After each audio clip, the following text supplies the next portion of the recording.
Query design. We'll choose the table that we want to query, click add, and then click close.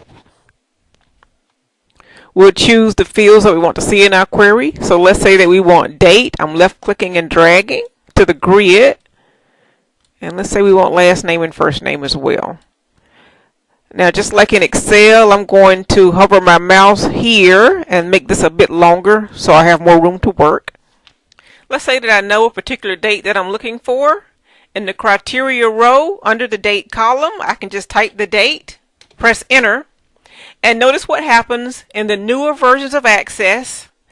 The pound signs are automatically added for me. In older versions, you will need to type these pound signs in order to tell Access that you're searching by date. Once we have the criteria like we wanted, we click run, and it pulls all the data that has the date of 5/11/2015. Let's say that I want everything that happened before 5/11/2015.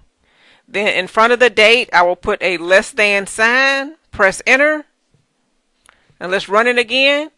And notice all of these dates is everything before that date. And we can do the same for after the date. We'll just use a greater than sign instead.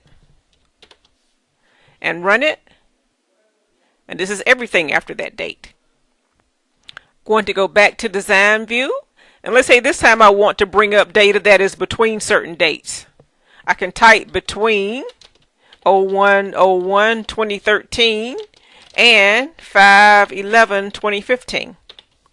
Press enter. The pound signs are automatically added for me. I'll click run. And this pulls up all the data that falls between those dates. Let's say that I wanted all records for 2015.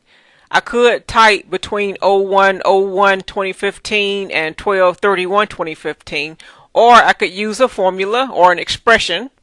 There are a couple of ways to build the expression. I'm just going to type it out. The expression would be date part, one word, open parentheses, quote, YY for year, comma, and then date in brackets because that's the name of the field, close parentheses, equals 2015. Press enter, and we run. So that shows everything with a year of 2015. And of course, if that gets a bit complicated, we can always just use the between dates. But the great thing about this date part function is that it doesn't just work for year.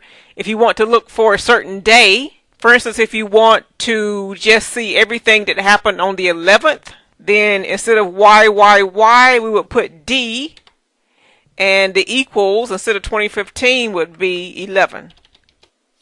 And we'll run that, and there's everything with 11 in it. Let's find another day that has more records in it, maybe 30, and we'll run that, and that's everything with a day of 30. We can do the same thing with month. I'm going back to design view, and instead of D, I'll put an M, and for the month, let's put 5. We'll run it, and there's everything with the month of May in it.